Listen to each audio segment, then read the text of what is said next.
South মানে হচ্ছে গিয়ে কফি, কিন্তু এখানে প্রচুর চা, মানে উটিতে তো প্রচুর চা বাগান এবং এখানে প্রচুর প্রচুর চা উৎপন্ন হয়। তো যাই হোক, আমাদের সাইট সিনিংয়ের মধ্যে একদিন ছিল হচ্ছে গিয়ে একটা বলতে গেলে চায়ের যে চা যেখানে তৈরি হয় সেখানে যাওয়ার।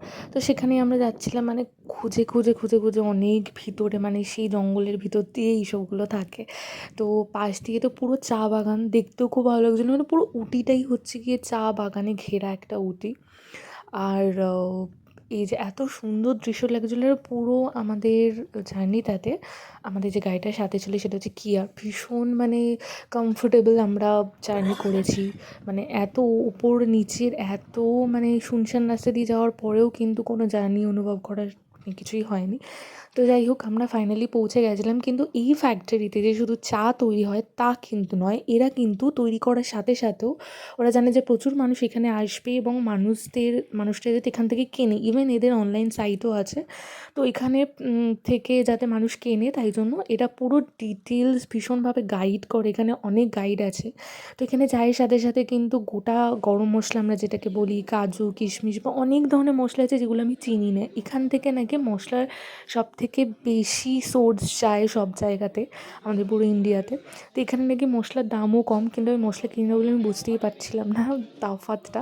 কিন্তু এখানে প্রচুর প্রচুর মশলা এখানে এরকম প্যাকেট প্যাকেট করে রাখা ছিল। আর তার সাথে ওইখানে বিভিন্ন ধরনের অয়েল, মানে যেটাকে আয়ুর্বেদিক অয়েল বলে, মানে কারো ব্যথা থাকলে চুলের জন্য, স্কিনের জন্য, প্রচুর ধরনের কারো সাইনাসের প্রবলেম থাকলে প্রচুর ধরনের অয়েল আছে এখানে। এছাড়া প্রচুর ধরনের চকলেট আছে এখানে, চকলেটও কীভাবে বানায়, এখানে চা পাতা কীভাবে বানায়। ইভেন আমার কাছে ভিডিওটাও ছিল, সামহাও কী করে ডিলিট হয়ে গেল আই রিয়েলি ডোন্ট নো। কারণ আমার ফোনে পুরো মানে এদের যে নীলগিরির যে অয়েলটা, যেটা খুবই ফেমাস, সেটা কীভাবে তৈরি হয় সেটা পুরো একটা গাইড আমাদেরকে দেখিয়েছিল, সেই জায়গাটা নিয়ে গিয়ে বুঝিয়েছিল, কিন্তু সেই ইম্পর্ট্যান্ট ভিডিওটা আমার ফোন থেকে মানে আমি খুঁজেই পাচ্ছি না। তো যাই হোক, সেটা আমি দিতেই পারলাম না এই জন্য ক্লিপটা। তো এবং এই নীলগিরি অয়েলের সাথে আগুন মানে লাগানো, মানে প্রচুর প্রচুর কিছু দেখিয়েছে, আমার এখন মনেও পড়ছে না। তো অনেক ফ্লেভারের চকলেট তৈরি হয় এখানে, অনেক ধরনের আয়ুর্বেদিক মেডিসিন আছে, প্রচুর কিছু তৈরি হয় এখানে। এখানে একটা শপও আছে, এই গাইড যখন শেষে এসে নিয়ে আসে তখন রিকমেন্ড করে কারো যদি পছন্দ হয়। ইভেন চা যেটা, চা পাতা যেটা, চা পাতা যে বিভিন্ন ফ্লেভারের হতে পারে আমি মানে ধারণাই ছিল না। আমরা তার মধ্যে থেকে চকলেট ফ্লেভারের চা এনেছিলাম আর হচ্ছে এলাচ ফ্লেভারের চা এনেছিলাম, যেটা দারুণ খেতে হয়েছিল। এটা অনলাইন সাইটও আছে, আমার তো ইচ্ছা আছে অনলাইন সাইট থেকে আমি এবারে চা অর্ডার করবো এদের এখানে থেকে।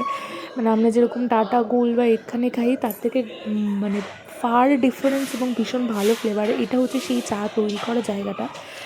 মানে এটা চারা তৈরি করার সাথে সাথে যারা ভিজিটাররা আছে তাদেরকেও কিন্তু দেখা, আমরা যখন যাই একটা স্কুলের সার্ভেও হচ্ছিলো সেখানে। তো আমি জানতাম যে চায়ের ছোটো ছোটো পাতা থেকে চা হয়, কিন্তু এখানে চায়ের বড়ো বড়ো পাতাও ছিল। এখানে আমরা দাঁড়িয়েছিলাম, কিছু ভিজিটার আরও একসাথে হলে তারপরে ওরা পুরো প্রসেসটা দেখাবে যে চাটা কী করে তৈরি হয়। তো দারুণ একটা এক্সপিরিয়েন্স ছিল এটা।